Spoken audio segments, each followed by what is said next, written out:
ఈరోజు మేము వైజాగ్‌లో ఉన్నామండి. నాకు బటర్ స్కాచ్, మా వారికి చాకోబార్. బీచ్‌లో ఉన్నామనమాట. మరి యాజ్ యూజువల్ చాకోబార్ ఇవన్నీ తినాలి కదా! లేకపోతే బీచ్‌కొచ్చిన ఫీలింగ్ ఉండదు. అవునా? సో, బీచ్‌కొచ్చాము. చాలా రఫ్‌గా ఉందండి బీచ్. హ్యూమిడిటీ చూడండి ఎలా ఉందో. చాలా ఎక్కువగా ఉంది ఈ వాటర్ వేపర్ అనేది. పొగలు పొగలుగా వస్తుందనమాట. బీచ్ అంతా నిండిపోయింది చూడండి. అసలెవరు కనిపించట్లేదు సరిగ్గాను. ఫాగ్‌లా ఉంది కదా! సో, ఇదొక ఎక్స్‌పీరియన్స్ అనమాట. చాలా బావుంది. చక్కగా ఉంది. కాకపోతే సీ మాత్రం చాలా రఫ్‌గా ఉంది.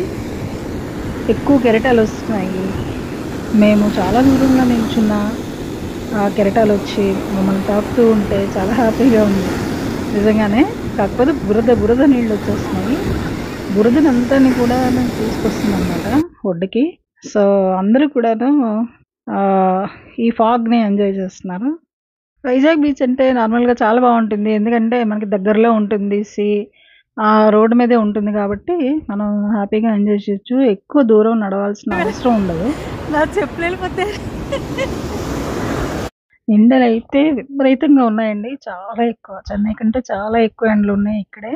నేనైతే ఇంకా మాడిపోయానంటే నమ్మండి 2 డేస్‌లోనే ఫుల్‌గా. బీచ్‌లో ప్రశాంతంగా ఉంది అంటే ఆఫ్‌కోర్స్ ప్రశాంతంగానే ఉంటుంది. గానీ ఈ హ్యూమిడిటీ ఎక్కువుండడం వల్ల ఏదో చిరాకుగా ఉంది కొంచెం. ఏది ఏమైనా మనం సముద్రాన్ని చూసేసరికి ఇంకా మనకి ఉండే చిరాకు, అవి అలసట ఇవన్నీ గూడాను పటాపంచలయిపోతాయి. అవునా? కాసేపు ఇలానే మేము ఎంజాయ్ చేసాము. సముద్రాన్ని చూస్తూ చాలా సేపు ఉన్నామనమాట. చూడండి బురద నీళ్ళు ఎలా వస్తున్నాయి. అంటే బురద నీళ్ళు కాదు. అంటే బురదని కొట్టుకుంటూ తీసుకొస్తుందనమాట. నల్లగా ఉంది ఇసుక. ఆ రకంగా ఒడ్డుకి అంతా కూడాను వచ్చేస్తుందనమాట. సో, ఈ రకంగా మేము చాలా ఎంజాయ్ చేసాము.